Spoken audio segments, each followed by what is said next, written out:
नमस्कार साथियों, मैं अरविंद आपका स्वागत करता हूं आपके अपने आसमा सिविल एकेडमी में। साथियों, हमने लास्ट क्लास में देखा था कि प्रस्तावना और प्रस्तावना से संबंधित वाद कैसे दायर किए गए थे। प्रस्तावना एक्चुअल में है क्या, जैसा कि पिछले क्लास में हमने जाना कि प्रस्तावना जो है संविधान, पूरे भारतीय संविधान का एक सार है, या दूसरे शब्दों में कहा जा सकता है कि जो संविधान निर्माता थे उनके सोच को जानने का एक माध्यम है क्या जी, प्रस्तावना। और प्रस्तावना में कई वाद दायर किए गए थे और उन वाद में जो है अलग अलग निर्णय आए, जिसमें सबसे मेन वाद था केशवानंद भारती का वाद, जिसमें निर्णय लिया गया था कि प्रस्तावना जो है संविधान का अभिन्न अंग है और इस पे संशोधन भी संभव है, बस शर्त यह है कि उसके मूल ढांचा में क्या होना चाहिए जी, परिवर्तन नहीं होना चाहिए। साथियों, उसके बाद हमने जो है अनुसूचियों के बारे में देखा था। हमने लास्ट क्लास में जो है 12 अनुसूचियों के बारे में जो है चर्चा अलग अलग करके किया था। साथियों, उसके ठीक जस्ट बाद हमने कि जो संघ सूची, राज्य सूची, समवर्ती सूची और अवशिष्ट शक्तियों के बारे में हमने चर्चा किया था।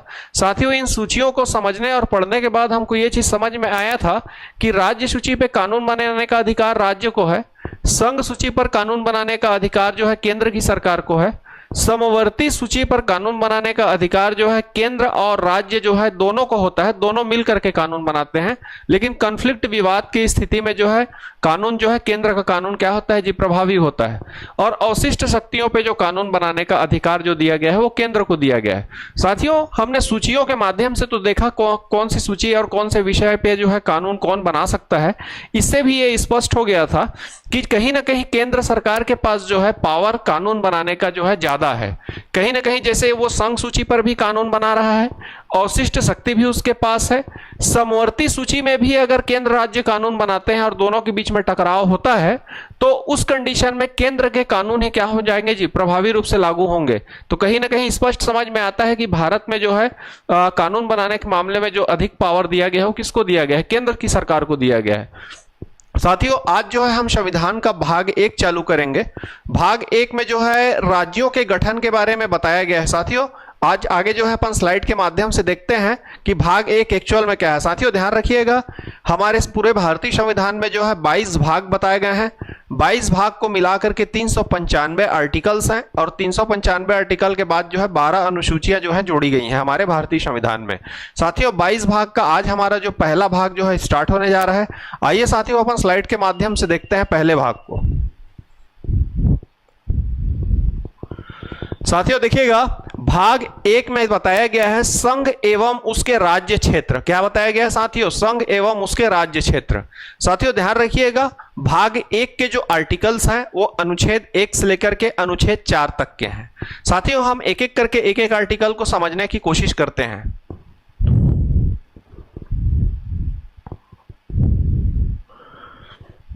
साथियों, जो हमारा पहला आर्टिकल जो बताया गया है उसमें यह कहा गया है, भारत जो कि इंडिया है राज्यों का संघ है, मतलब यूनियन ऑफ स्टेट्स जो है इंडिया को बोला गया है हमारे अनुच्छेद 1 आर्टिकल नंबर 1, मतलब संविधान के पहले अनुच्छेद में। मतलब इस अनुच्छेद में जो है भारत देश के 2 नाम बताए गए हैं। साथियों, इन दोनों नामों के पीछे अपना अलग अलग तर्क है।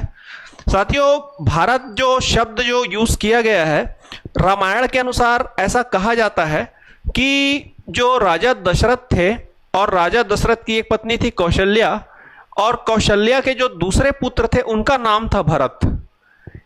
एक कहानी जो है महाभारत से भी जुड़ती है, उसमें यह बताया गया है साथियों कि जो राजा दुष्यंत थे और मेनका जो अप्सरा थी उनकी पुत्री थी शकुंतला, और शकुंतला के पुत्र थे राजा भरत।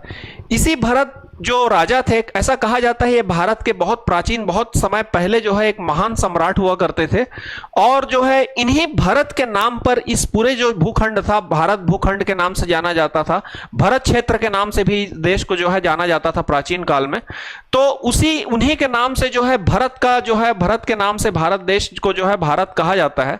साथियों देखिएगा, एक जो फोटो जो है एक लगा हुआ है, ये बहुत समय पहले मतलब जो सरस्वती शिशु मंदिर स्कूल चला करता था, एक संस्था था, हम भी वहीं से पढ़े हैं, बहुत बड़ी संस्था थी, ऑल ओवर इंडिया में इसके स्कूल चला करते थे। उस संस्था के बैच जो हुआ करता था, जिसको बिल्ला बोला जाता था उस काल में, उस बिल्ले में या फिर बेल्ट में जो है ये फोटो जो है लगा होता था। देखिए साथियों, उस फोटो में ये दिखाया गया था इनका नाम था राजा भरत।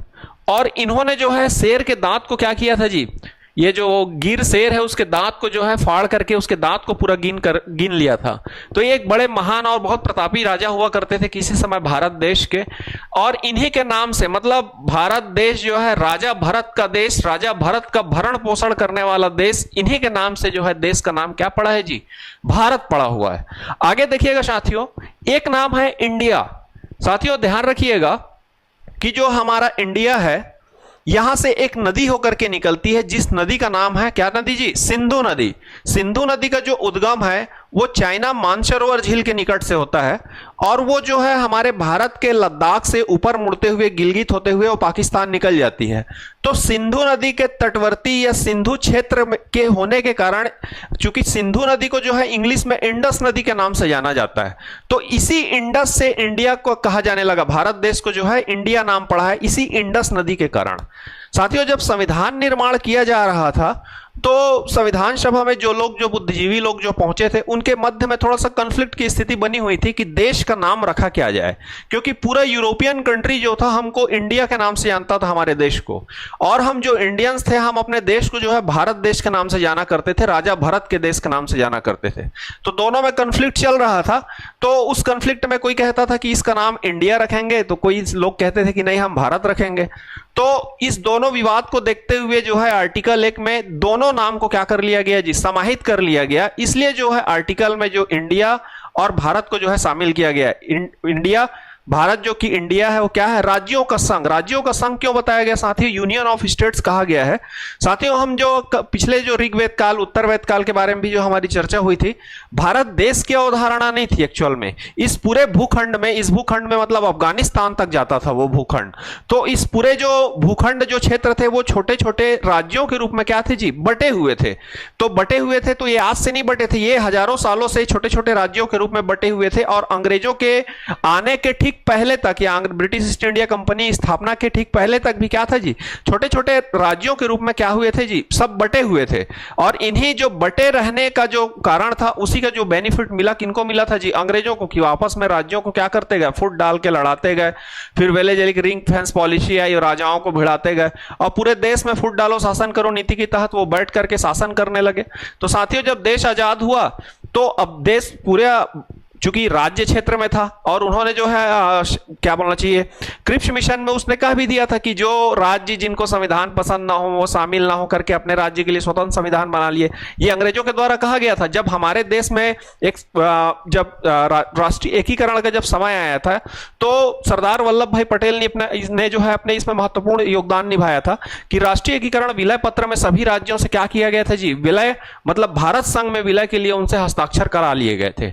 चूंकि साथियों राज्य क्षेत्र जो थे वे विलय तो कर लिए, लेकिन फिर भी जो है एक राज्य की जो अवधारणा हमारे देश में जो सनातन से हजारों वर्षों से जो चली आ रही थी, उस परंपरा को संविधान में भी नकारा नहीं गया। उसमें व्यवस्थित रूप से संविधान में बताया गया है और बोला गया है, भारत जो कि इंडिया है वो क्या है जी, राज्यों का संघ है। मतलब भारत जो है छोटे छोटे राज्यों से मिल करके क्या बना है जी, एक संघ बना है।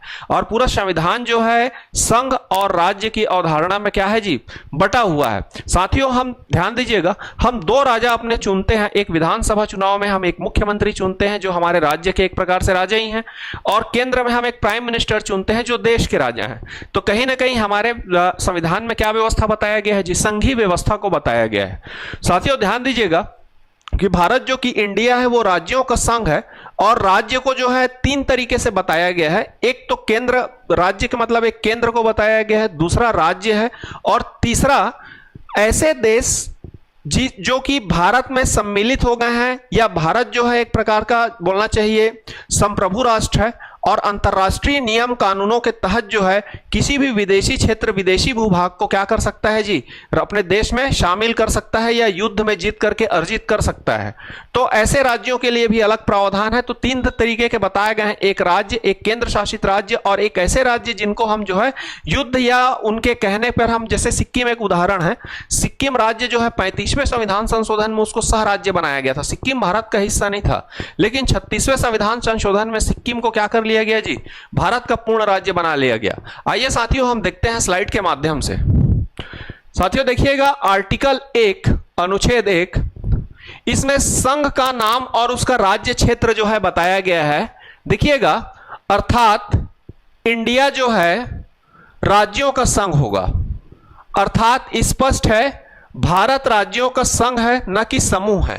ठीक है, इसमें यह कहा गया है साथियों, भारत जो कि इंडिया है वो राज्यों का संघ है। अगर आप बेयर एक्ट में देखेंगे संविधान के तो उसमें सीधा सीधा एक लाइन आर्टिकल 1 में लिखा हुआ है, भारत जो कि इंडिया है वो राज्यों का संघ है, यूनियन ऑफ स्टेट्स। हमारे इंडिया को यूनियन कहा गया है। हमारे यहाँ संघ व्यवस्था चलती है, फेडरेशन की व्यवस्था नहीं है। फेडरेशन की व्यवस्था कहां चलती है भाई?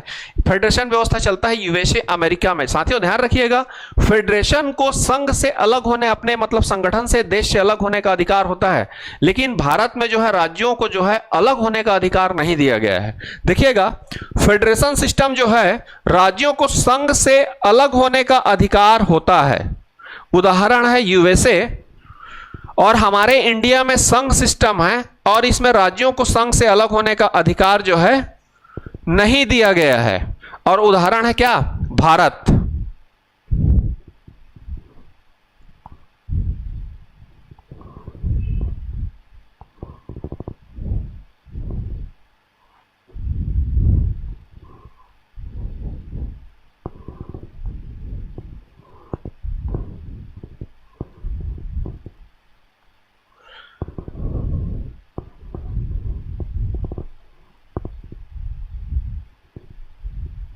साथियों ध्यान दीजिएगा,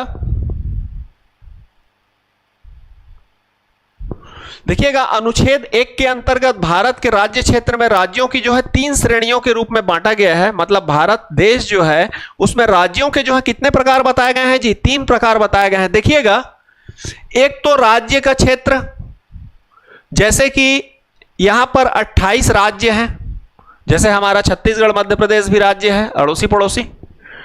दूसरा एक केंद्र शासित क्षेत्र, एक बताया गया है केंद्र शासित क्षेत्र। आज वर्तमान में 8 ऐसे राज्य हैं जो कि संघ शासित हैं, केंद्र से उनका शासन होता है, केंद्र प्रशासित है, या राज्यपाल जो है वहां के डायरेक्ट रिपोर्टिंग किसको करते हैं जी? राष्ट्रपति को करते हैं, वो केंद्र शासित प्रदेश हैं। अब देखिएगा सरकार द्वारा अर्जित राज्य क्षेत्र। अगर भारत, देखिएगा जो भारत जो देश है वो संप्रभु राष्ट्र है जी, और इसके ऊपर किसी की प्रभुता नहीं है, किसी का मालिकाना हक नहीं है देश के ऊपर। और भारत देश जो है अंतरराष्ट्रीय नियम कानून के तहत भारत जो है किसी भी जो देश है उस क्षेत्र को अर्जित कर सकता है। अगर युद्ध की स्थिति बनती है तो सामने वाले को पराजित करता है और पराजित करके अपने देश में शामिल कर सकता है। या ऐसा भी कंडीशन हो सकता है साथियों कि कोई देश अगर भारत देश संघ में शामिल होना चाहता है तो वो भी भारत संघ में शामिल हो सकता है। तो तीसरा कैटेगरी उसी श्रेणी में रखा गया है। जैसे इसका एक उदाहरण है सिक्किम। उदाहरण क्या है?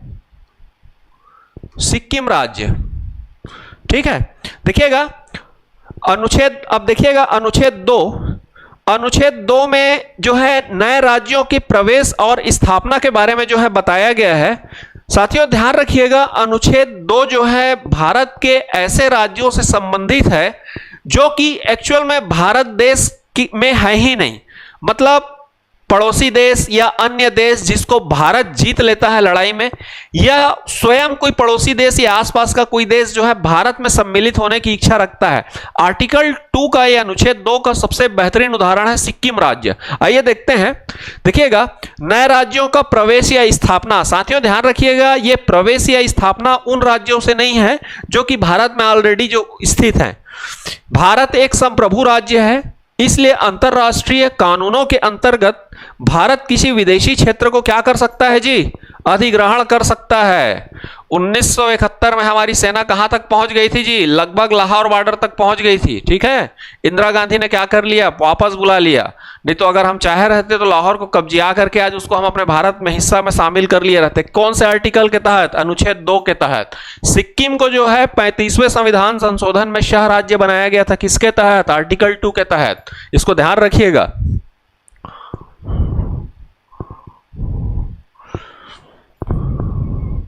साथियों देखिएगा, भारत ने संविधान लागू होने के बाद कुछ विदेशी क्षेत्रों का अधिग्रहण किया है। अब देखिएगा, ध्यान दीजिएगा, कुछ विदेशी क्षेत्र, मतलब एक तो सिक्किम के जो राजा थे वे स्वेच्छा से भारत में शामिल होने की इच्छा जाहिर किए थे। उसके अलावा भी देखिएगा, जैसे दादर नागर हवेली और गोवा की मैं कहानी बता दूं तो दादर नागर हवेली गोवा जो क्षेत्र था, उस क्षेत्र में पुर्तगाली जो है देश के आजादी के बाद भी वहां पर बने हुए थे और इन क्षेत्रों पर भारत सरकार ने पुलिसिया कार्यवाही करके उन पर पुर्तगालियों क्या किया जी, खदेड़ा और उन क्षेत्रों पे अपना कब्जा किया। तो आर्टिकल 2 के तहत ध्यान रखिएगा, दादर एवं नागर हवेली, गोवा, दमन दीव, पांडिचेरी व सिक्किम क्षेत्रों को क्या किया गया था जी, शामिल किया गया था। ये किससे संबंधित थे, आर्टिकल 2 से संबंधित थे। देखिएगा, अनुच्छेद 2 के अंतर्गत संसद को 2 प्रकार की शक्तियां प्राप्त हैं। कौन कौन सी शक्तियां हैं, ध्यान दीजिएगा, नए राज्यों को संघ में शामिल करने की शक्ति और नए राज्यों को स्थापित करने की शक्ति। ये नए राज्यों को संघ में शामिल करने की शक्ति का सीधा सीधा उदाहरण है सिक्किम। सिक्किम जो राज्य था भारत में शामिल नहीं था जी। अनुच्छेद 2 के अंतर्गत 35वें संविधान संशोधन में सिक्किम को सह राज्य बनाया गया और 36वें संविधान संशोधन में सिक्किम को जो है क्या कर लिया गया, पूर्ण राज्य बना लिया गया था। और इसमें नए राज्यों को स्थापित करने की शक्ति, नए राज्य मतलब मान लीजिए किसी क्षेत्र को हम जीत लेते हैं लड़ाई में, तो उस क्षेत्र को हम भारत देश का एक नया राज्य बना लेंगे। देखिएगा, पहली शक्ति उन राज्यों के प्रवेश को लेकर के है जो पहले से अस्तित्व में है, जबकि दूसरे शक्ति नए राज्यों से है, उनसे है जो कि अस्तित्व में नहीं है या गठन को लेकर है। ध्यान रखिएगा, इस विशेष में जो लिखा है अनुच्छेद 2, ध्यान दीजिएगा, उन राज्यों के लिए है जो भारतीय संघ के हिस्से में नहीं है। यह महत्वपूर्ण पॉइंट है आर्टिकल 2 का। आर्टिकल 2 में नए राज्यों का गठन तो लिखा हुआ है, लेकिन नए राज्य मतलब ये कौन से राज्य हैं, किस राज्य की गठन की बात की जा रही है, तो वे राज्य की गठन की बात की जा रही है जो भारतीय भूभाग के पहले से हिस्से में नहीं है। यह ध्यान रखने वाली बात है इसमें।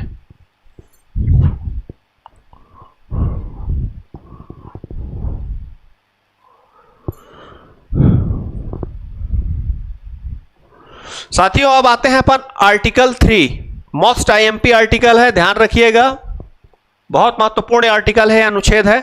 और इसके बारे में मैं जब बेसिक संविधान चालू कर रहा था तो उस समय ही बताया था कि यह भारतीय संविधान के संघीय ढांचे को क्या करता है जी, क्षति पहुंचाता है। यह आर्टिकल जो है भारत सरकार को अनुमति देता है कि भारत संघ में जो राज्य पूर्व से गठित किए गए हैं उन राज्यों को तोड़ना और तोड़ करके क्या बनाना जी, नए राज्य का सृजन करना। नए राज्य का सृजन, नए राज्य के गठन, और ऐसे राज्य जो ऑलरेडी पहले से भारत के हिस्से या भारत के भूभाग में शामिल हैं। सरल शब्दों में कहूं साथियों, तो वे राज्य जो कि भारत में पहले से हैं उन्हीं को तोड़ करके नया राज्य बनाना। जैसे हमारा एग्जाम्पल है छत्तीसगढ़ राज्य, जो कि इसकी मातृ राज्य क्या है जी, मध्य प्रदेश। मध्य प्रदेश को 2 पार्ट में तोड़ करके छत्तीसगढ़ राज्य को क्या कर दिया गया जी, अलग कर दिया गया। तो साथियों ध्यान रखिएगा, आर्टिकल 3 में कहा जाता है कि किसी राज्य के क्षेत्रफल का विस्तार करना, राज्य के क्षेत्रफल के विस्तार को घटाना, किसी 2 राज्यों को मिलाकर के एक नया राज्य बना देना, या किसी एक राज्य को अलग करके दूसरा राज्य बना देना। साथियों, कुल मिलाकर के ये आर्टिकल 3 उनसे संबंधित है जो राज्य ऑलरेडी भारत में ही है, उनके क्षेत्रफल या उनको काट करके या किसी 2 राज्यों को काट करके नया राज्य जो है बनाना। साथियों ध्यान रखिएगा, ऐसे जो बिल होते हैं ये नए राज्य के निर्माण से संबंधित, सबसे पहला चीज, राज्य निर्माण का पावर किसके पास है। ध्यान रखिएगा साथियों, देश के अंदर में नया राज्य गठन करने का पावर जो है वो संसद को है। इससे संबंधित जो भी बिल है संबंधित राज्य के विधानमंडल से जो है क्लियरेंस के बाद जो है कहां भेजा जाता है जी, राष्ट्रपति को। या ऐसे संबंधित जो बिल होते हैं राष्ट्रपति के पूर्वानुमति से कहां रखे जाते हैं जी, संसद सदन के पटल पर, वो चाहे वो लोकसभा हो चाहे राज्यसभा हो। इसको अपन किसी में भी रख सकते हैं, लेकिन इस पे राष्ट्रपति की जो है पूर्वानुमति क्या है जी, अनिवार्य है। आइए साथियों इसके बारे में कुछ देखते हैं। देखिएगा, नए राज्यों का निर्माण, उनके नाम और सीमा क्षेत्रों में परिवर्तन, मतलब किसी राज्य का अगर नाम परिवर्तन करना है तो भी वो आर्टिकल 3 के अंतर में ही होगा। और अगर किसी राज्य की राजधानी के नाम को परिवर्तित करना है तो ध्यान रखिएगा साथियों, वो मुख्यमंत्री के हाथ में होता है। जैसे हमारे छत्तीसगढ़ का पहले जो नाम था, मतलब राजधानी का जो नाम था, जैसे राजधानी का नाम अगर बदलना है तो पहले हम सीधा सीधा बोल देते थे रायपुर, उसके बाद नया रायपुर हो गया। उसके बाद अगस्त 2018 में उसको बदल करके नया रायपुर अटल नगर लिखा जाता है। किसकी राजधानी जी? छत्तीसगढ़ की जो राजधानी है नया रायपुर अटल नगर है। तो राज्य की राजधानी के नाम को परिवर्तित करने का अधिकार जो होता है वो राज्य के मुख्यमंत्री के पास होता है। लेकिन अगर किसी राज्य के नाम को परिवर्तित करना है तो यह पावर किसके पास में है जी? ये पावर संसद के पास में है। आइए देखते हैं इसके बारे में। देखिएगा, नए राज्य के गठन, नाम, सीमा परिवर्तन का जो पावर है किसको है जी? संसद को है। किसके पास में है? संसद को है। संसद जो है विधि के द्वारा, कानून के द्वारा जो है नए राज्यों का सृजन करता है। देखिएगा, किसी राज्य में उसका राज्य क्षेत्र अलग करके, जैसे कि छत्तीसगढ़ मध्य प्रदेश से अलग हुआ, अथवा दो या अधिक राज्यों को या राज्यों के भागों को मिलाकर, अथवा किसी राज्य क्षेत्र को किसी राज्य के भाग के साथ मिलाकर नए राज्य का निर्माण कर सकेगी। मतलब देखिएगा, या तो दो राज्यों के मिला करके एक नया राज्य बना दो, दोनों राज्यों के थोड़ी थोड़ी सीमा को लेकर के, या तो किसी एक राज्य की सीमा को काट करके अलग कर दो। तो ये सभी किससे संबंधित है? आर्टिकल 2 से संबंधित है। किसी राज्य का क्षेत्रफल बढ़ा सकेगी, राज्य का क्षेत्रफल घटा सकेगी, किसी राज्य की सीमाओं में परिवर्तन कर सकेगी। मतलब इसमें राज्य के क्षेत्रफल के सीमा में अगर परिवर्तन करना हो तो भी वो किस आर्टिकल से संबंधित है जी? आर्टिकल 3 से संबंधित है। किसी राज्य के नाम में परिवर्तन करना हो, ध्यान रखिएगा, राज्य के नाम में परिवर्तन करने का अधिकार संसद को है। लेकिन अगर बात किया जाए राज्य के जो राजधानी है, राजधानी के नाम में परिवर्तन करने का अधिकार जो है राज्य की विधायिका या राज्य के सीएम के पास पावर होता है। वो राज्य की राजधानी का नाम बदल सकते हैं।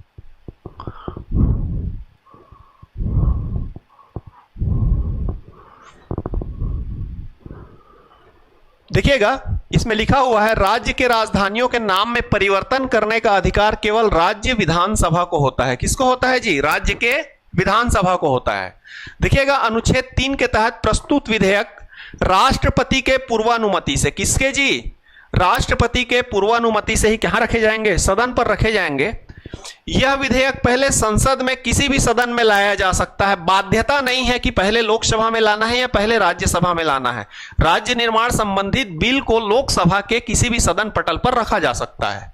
देखिएगा, संसद में किसी भी विधेयक को प्रस्तुत करने से पहले उसे राष्ट्रपति द्वारा संबंधित राज्य के विधायिका को क्या भेजा जाता है जी? विचारार्थ भेजा जाता है। किसके द्वारा? राष्ट्रपति। जब राष्ट्रपति के पास कोई बिल पहुंचता है ऐसा, तो वो संबंधित राज्य की विधायिका को एक बार विचार करने के लिए भेज देता है। जब वो विधायिका उस बिल को पुनर्विचार करके राष्ट्रपति के पास भेजते हैं कि हमने विचार कर लिया है, तो राष्ट्रपति, ध्यान रखिएगा, राज्य विधायिका से भेजे गए बिल पर अनुमति देने के लिए कभी भी बाध्यकारी नहीं होता है। तो ध्यान रखिएगा, राष्ट्रपति जो है इस संबंध में बाध्यकारी नहीं होते हैं। तो ये हो गया हमारा आर्टिकल नंबर 3, जो एक बहुत ही महत्वपूर्ण आर्टिकल है। अनुच्छेद 3 को कई बार डायरेक्ट पूछ चुका है साथियों, ध्यान रखिएगा। आइए अब आर्टिकल 4 के बारे में देखते हैं। देखिएगा, आर्टिकल 4 क्या कहता है।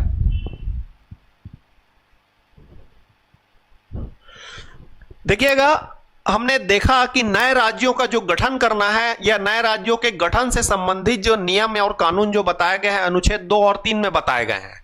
2 में ऐसे राज्य आते हैं जो कि भारतीय भूभाग के हिस्से नहीं है, लेकिन अनुच्छेद 3 में ऐसे राज्य क्षेत्र आते हैं जो ऑलरेडी भारतीय भूभाग के हिस्से में है और उन्हीं को तोड़ करके या उनके क्षेत्र में परिवर्तन करके नया राज्य का सृजन करना है या और राज्य के नाम को परिवर्तित करना है। साथियों ध्यान रखिएगा, चाहे वो अनुच्छेद 2 हो चाहे अनुच्छेद 3 हो, ये आर्टिकल 2 या 3 के अंतर्गत कभी भी राज्य का निर्माण अगर किया जाता है तो उस कंडीशन में संविधान संशोधन नहीं होगा। संविधान संशोधन नहीं होगा मतलब आर्टिकल 368 का कोई रोल यहां पर नहीं है राज्य के निर्माण में। यह सबसे बड़ी महत्वपूर्ण मतलब लाइन है, इसको ध्यान रखिएगा। आज से कुछ साल पहले, मतलब मैं कहना चाहूंगा 2014-15 के राउंड ऑफ, बहुत सारे पुस्तक बिलासपुर में बिकते थे जिसमें स्पष्ट लिखा होता था 84वां संविधान संशोधन में छत्तीसगढ़ का गठन किया गया, ये संविधान 86वां 84वां किया। मैं बता देना चाहता हूं साथियों, कभी भी राज्य निर्माण के लिए संविधान संशोधन होता ही नहीं है। वो स्पष्ट लिखा हुआ है कौन से आर्टिकल में? आर्टिकल नंबर 4 में। इसमें सूची में थोड़ा सा सुधार होता है। प्रथम अनुसूची में जैसे मान लीजिए कि आज छत्तीसगढ़ को काट करके कोई दूसरा राज्य बना दिया गया, तो वहां पर जो प्रथम अनुसूची है जिसमें कि राज्यों का विवरण होता है कि भारत देश में 28 राज्य और 8 केंद्र शासित प्रदेश हैं, अगर छत्तीसगढ़ से या फिर अन्य किसी भी राज्य से अगर किसी राज्य को अलग किया जाता है तो वो राज्य जो है 28 की जगह 29 हो जाएगा। तो सुधार कहां पर होगा जी? प्रथम अनुसूची में सुधार होगा, न कि कोई संविधान में संशोधन होगा, ये ध्यान रखिएगा।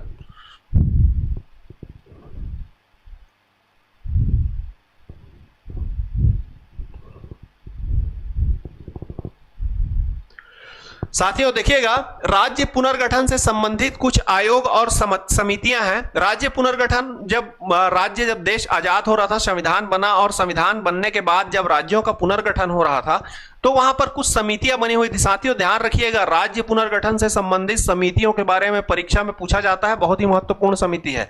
मेरे ख्याल से अभी छात्रावास अधीक्षक में भी एक कोई समिति दर आयोग या किसी के बारे में पूछा था। देखिएगा, ये देखते हैं इसके बारे में। साथियों ध्यान रखिएगा, स्वतंत्रता के बाद भारत के भीतर जो भूभाग थे उस पे लगभग जो है 552 क्या थी जी? देशी रियासतें थी।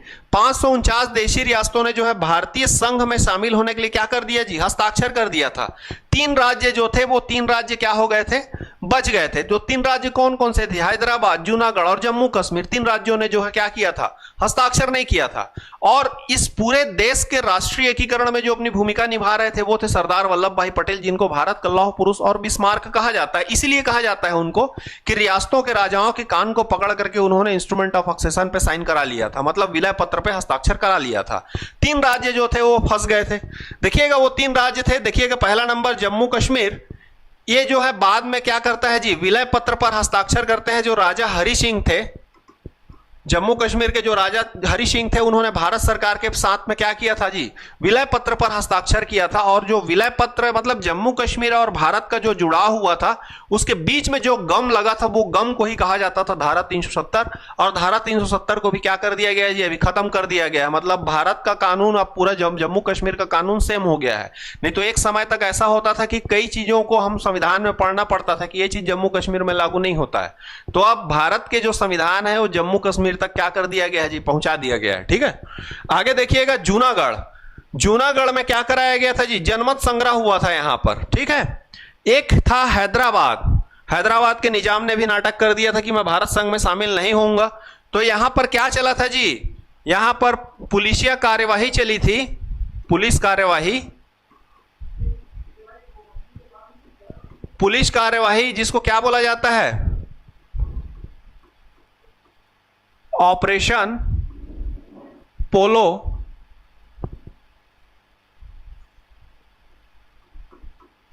या कैटरपिलर, या ऑपरेशन कैटरपिलर के नाम से जाना जाता है। ये हैदराबाद में चला था। ठीक है, अब देखिएगा, रियासतों के एकीकरण में जो है सरदार वल्लभ भाई पटेल ने जो है नेतृत्व किया। इनके साथ इनके सचिव भी थे जी, ध्यान रखिएगा, सचिव को भी पूछा जाता है। मेनन सरदार वल्लभ भाई पटेल के निज सचिव थे, जिन्होंने राष्ट्रीय एकीकरण में बहुत बड़ी भूमिका निभाई थी।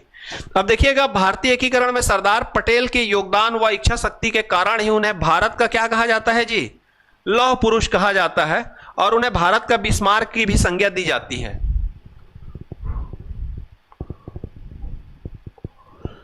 अब देखिएगा साथियों, राज्य पुनर्गठन से संबंधित जो कुछ महत्वपूर्ण जो आयोग हैं उन आयोग के बारे में आइए चर्चा करते हैं। पहला नंबर जो आयोग है वो दर आयोग है। देखिएगा, दर आयोग का जो गठन है वो जून जो है 1948 में हुआ था। और इसके जो अध्यक्ष थे उनका नाम था एस.के. दर। और एस.के. दर ने जो है सुझाव दिया था कि जो है राज्यों का जो गठन है वो भाषाई आधार पे नहीं होना चाहिए बल्कि प्रशासनिक दृष्टिकोण से होना चाहिए। साथियों, जब देश आजाद हुआ था तो पूरे भारत की तो विशिष्ट पहचान है ना जी, विभिन्नता में एकता। हमारे अंदर विभिन्नता बहुत है। कहीं जाओगे तो मराठी बोलने को सुनने को मिलेगा, कहीं जाओगे तो तेलुगु वो सुनने को मिलेगा, कहीं यहां आ गए तो छत्तीसगढ़ी। तो हमारे राष्ट्र के अंदर में भाषाई विभिन्नता बहुत है जी। और भाषाई आधार पे अगर राज्यों का गठन की मांग उठती तो आगे चल करके तो वो कई राज्य बन जाते। अब यही छत्तीसगढ़ में ही देख लो, पूरे छत्तीसगढ़ राज्य में अगर उत्तर चले जाओगे तो सरगुजिया बोली सुनने को मिलेगा, मैदानी एरिया में आ जाओगे तो बिलासपुरिया सुनने को मिलेगा। अगर आप कहीं यहां से नीचे बस्तर बीजापुर की तरफ चले गए तो वहां पर आपको गोंडी हल्बी सुनने को मिलेगा। जाएगा। तो अगर भाषाई आधार पर राज्यों का गठन होता तो भारत के अंदर तो कई सैकड़ों राज्य बन जाते जी। तो इसी का इन्होंने विरोध किया था, बोले थे कि भाषाई आधार पर राज्यों का गठन जो है सही नहीं है, इससे भारत में कई राज्यों का गठन हो सकता है, बल्कि प्रशासनिक सुविधा और प्रशासनिक दृष्टिकोण से जो है राज्यों का गठन होना चाहिए। यह सुझाव दिया था किसने जी? एसके दर ने जो है ये सुझाव दिया था। इसने जो है भाषाई आधार पर ना होकर, मतलब भाषाई आधार का इसने विरोध किया था, प्रशासनिक सुविधा के आधार पर जो है गठन होना चाहिए। अब देखिएगा जेवीपी समिति, साथियों ध्यान रखिएगा, इसके जो मेन सदस्य थे वो थे जवाहरलाल नेहरू, वल्लभ भाई पटेल और पट्टाभी सीतारामैया। 3 व्यक्ति थे और तीनों व्यक्ति ने जो है क्या सिफारिश की थी? देखिएगा, इसने कहा था भाषाई आधार पर राज्यों का गठन तात्कालिक समय में अव्यवहारिक है। मतलब इन्होंने भी कहा था कि भाषा के आधार पर राज्यों का गठन जो है अव्यवहारिक है। इसके सदस्य थे जवाहरलाल नेहरू, इनको ध्यान रखिएगा, ये पूछे जाते हैं भाई। समिति, जेवीपी समिति का गठन 1948 में हुआ था, समिति भी पूछे जाते हैं ना। अब उसके बाद आते हैं जी एक फजल अली आयोग। साथियों ध्यान रखिएगा, इसके जो अध्यक्ष थे उनका नाम था फजल अली। क्या नाम था जी? फजल अली। देखिएगा, ये जो समिति जो बनी थी, ये बनी थी दिसंबर 1953 में, और इसके जो अध्यक्ष थे वो थे फजल अली, और इसके सदस्य थे के.एम. पणिकर और हृदयनाथ कुंजरू। यहां 2 सदस्य थे, सदस्यों के नाम पूछे जाते हैं, के.एम. पणिकर और हृदयनाथ कुंजरू। फजल अली आयोग का गठन हुआ था। इसने भी जो है अपना जो बात रखा था, उसने भी सीधा सीधा कहा था कि प्रशासनिक दृष्टिकोण से कोई मुद्दा बनाना चाहिए। और यहीं पर जो है एक थोड़ी घटना घट गई थी आंध्र प्रदेश में। देखिएगा, अब जब फजल अली आयोग का गठन किया गया, वहीं पे जो है आंध्र प्रदेश के एक जाने माने नेता कहे जाते थे, पोट्टी श्री रामलल्लू उनका नाम था। उन्होंने जो है भाषाई आधार पर आंध्र प्रदेश का राज्य गठन करने की मांग पे अड़ गए, और उनकी जो है हड़ताल के कारण, भूख हड़ताल के कारण मृत्यु हो जाती है। क्योंकि उस क्षेत्र के वो बड़े नेता थे, तो भारत सरकार को झुकना पड़ जाता है, और आंध्र प्रदेश राज्य को जो है भाषा के आधार पर क्या करना पड़ता है जी? अलग राज्य बनाना पड़ता है। एकमात्र आंध्र प्रदेश जो है सबसे पहले जो है भाषाई आधार पर क्या बना था जी? भारत से स्वतंत्र राज्य बना था। देखिएगा, भाषाई राज्य पुनर्गठन आंदोलन में भूख हड़ताल, जिसके दौरान 58 दिन भूख हड़ताल के बाद एक कांग्रेसी पोट्टी श्री रामालू की जो क्या हो जाता है जी? निधन हो जाता है। पोट्टी श्री रामालू के निधन होने के कारण जो है भारत सरकार झुकती है, और जो है भाषाई आधार पर राज्य का गठन करना पड़ा। तो 1 अक्टूबर 1953 को आंध्र प्रदेश जो है मद्रास से अलग होकर क्या होता है जी? भारत का प्रथम राज्य बनता है। भारत का प्रथम भाषा के आधार पर बनने वाला राज्य कौन था? आंध्र प्रदेश। कब बना था? 1953 में। यह ध्यान रखिएगा, पूछा जाता है। ये पोट्टी श्री रामालल्लू को भी पूछा जाता है कि ये व्यक्ति जो है भूख हड़ताल कर देता है कि मेरे को आंध्र प्रदेश राज्य चाहिए, और वो भी भाषा के आधार पे। तो भाषाई आधार पे गठन होने वाला एकमात्र पहला राष्ट्र था, पहला राज्य था।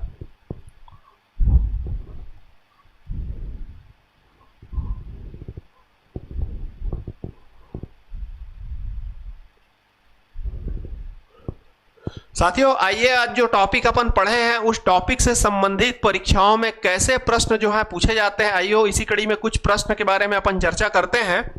देखिएगा साथियों, पहला क्वेश्चन है हमारा, संविधान में हमारे राष्ट्र को किन नामों से उल्लेख किया गया है? तो मैं बताया, अनुच्छेद 1 में बताया गया है भारत जो कि इंडिया है वो किसका संघ है जी? राज्यों का संघ है। मतलब आर्टिकल 1 में भारत तथा इंडिया शब्द यूज किया गया है भारत देश के लिए।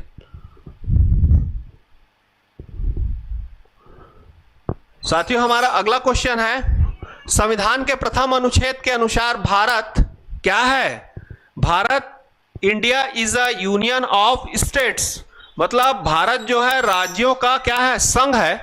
तो इसे जो है राज्यों का संघ बोला गया है, ना कि समूह, और ना तो फेडरेशन, ना तो कन्फेडरेशन। देखिएगा, राज्यों का यूनियन ऑफ स्टेट्स कहा गया है। इसका दूसरे का आंसर है डी।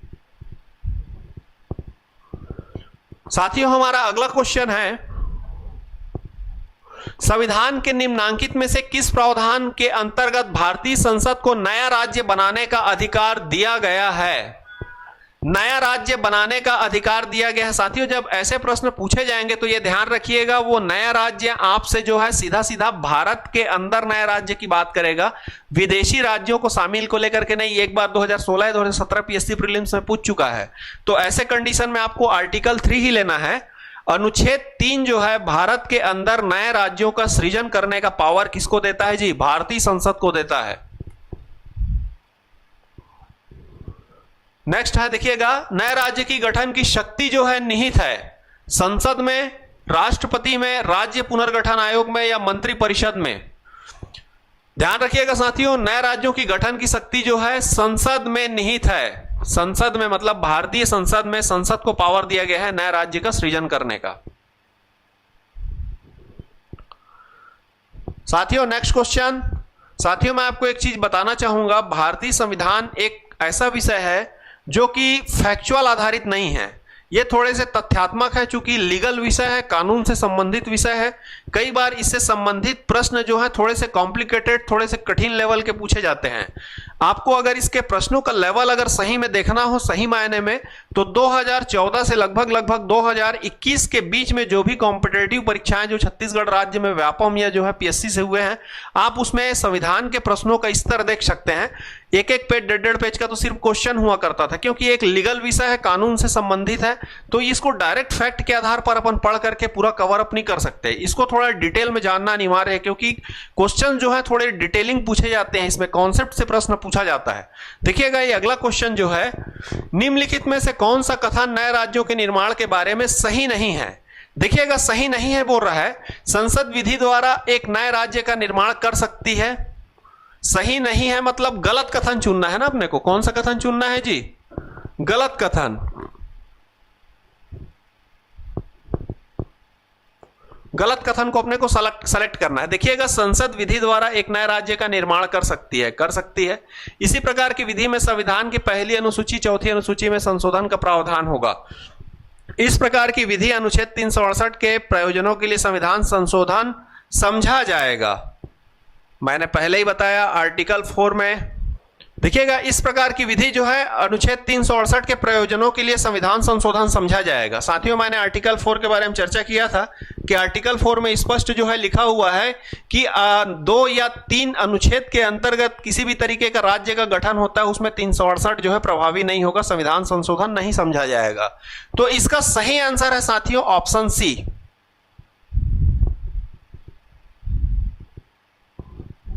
नेक्स्ट क्वेश्चन है, निम्नलिखित में से कौन एक नए राज्यों के निर्माण के लिए संवैधानिक उपबंध नहीं है?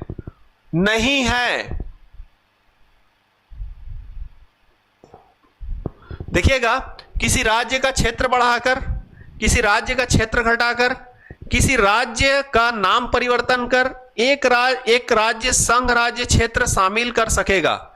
एक राज्य जो है संघ राज्य क्षेत्र शामिल कर सकेगा। ऑप्शन डी जो है इसमें प्रोविजंस में नहीं है, इसमें प्रावधान में नहीं है। साथियों नेक्स्ट क्वेश्चन, यदि भारतीय संघ में एक नए राज्य का सृजन किया जाना है तो संविधान के किस अनुसूची में संशोधन करना होगा? 5वीं अनुसूची, 3री अनुसूची, 2री अनुसूची, प्रथम अनुसूची। साथियों इसका सही आंसर है ऑप्शन डी, प्रथम अनुसूची। अनुसूची 1 में जो है कुल कितने राज्य हैं और कितने केंद्र शासित प्रदेश हैं उसकी पूरी जानकारी दी गई है। अगर नया राज्य बनेगा तो राज्यों की संख्या को प्रथम अनुसूची में जाकर के सुधार करना होता है।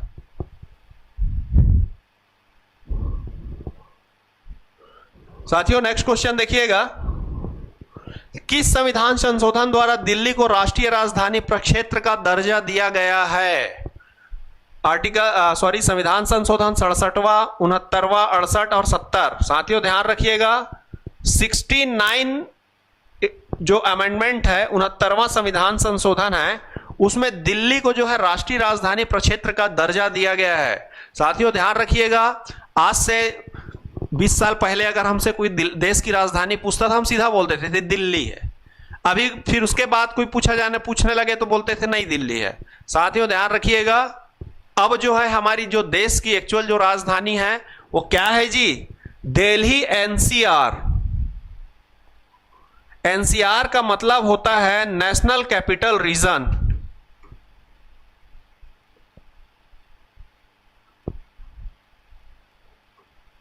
National capital region. अब नेशनल कैपिटल रीजन में ध्यान दीजिएगा, इसमें उत्तर प्रदेश, हरियाणा, राजस्थान और स्वयं दिल्ली, दिल्ली के साथ साथ इन राज्यों के कुछ कुछ क्षेत्रों को जो है शामिल किया गया है। इन 4 राज्यों के क्षेत्रों को मिलाकर के एनसीआर बनाया गया है, दिल्ली एनसीआर, जिसको नेशनल कैपिटल रीजन कहा जाता है। और 69वां संविधान संशोधन में क्या बोला गया था जी, इस क्षेत्र का नाम जो है दिल्ली जो है रखा गया था, है ना, राष्ट्रीय राजधानी क्षेत्र जो है दिल्ली बताया गया था। साथियों ध्यान रखिएगा, पृथ्वीराज चौहान के समय जो है दिल्ली को जो है ढिल्लिका कहा जाता था। दिल्ली का जो प्राचीन नाम है वो ढिल्लिका है, और 69वें संविधान संशोधन में ढिल्लिका क्या हो गया जी, एनसीआर हो गया, नेशनल कैपिटल रीजन। और एनसीआर में जो है ये राज्य भी क्या है, शामिल हैं। साथियों हमारा अगला क्वेश्चन देखिएगा, सिक्किम भारत का एक राज्य बना। देखिएगा साथियों, सिक्किम जो है 35वें संविधान संशोधन में जो है भारत का सह राज्य बनता है। कौन से संविधान संशोधन में, 35वें संविधान संशोधन में। और 36वें संविधान संशोधन में सिक्किम भारत का पूर्ण राज्य बन जाता है। क्वेश्चन के हिसाब से ऑप्शन बी जो है इसका करेक्ट आंसर है।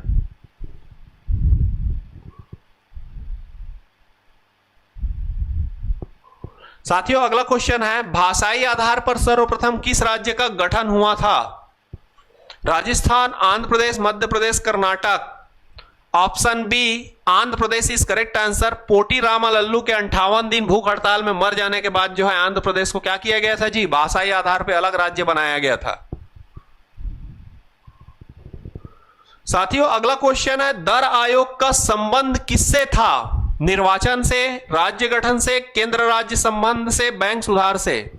एस के दर आयोग का संबंध था राज्य गठन से। Option B is correct answer.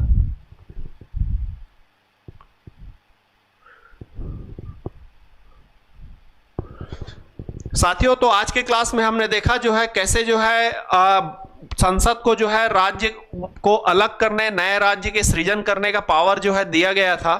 तो आर्टिकल 234 जो है संविधान में जो है भारत देश को या भारतीय संसद को नए राज्यों के सृजन से संबंधित क्या करता है जी, पावर देता है। ठीक है साथियों, आज अब जो है अपन अगली क्लास में देखेंगे कि कैसे जो है भारत में जो है अन्य जो भारत देश में जो राज्य है उनका गठन किस क्रम में हुआ था, वो आगे की क्लास में अपन चर्चा करेंगे। ओके, थैंक यू साथियों।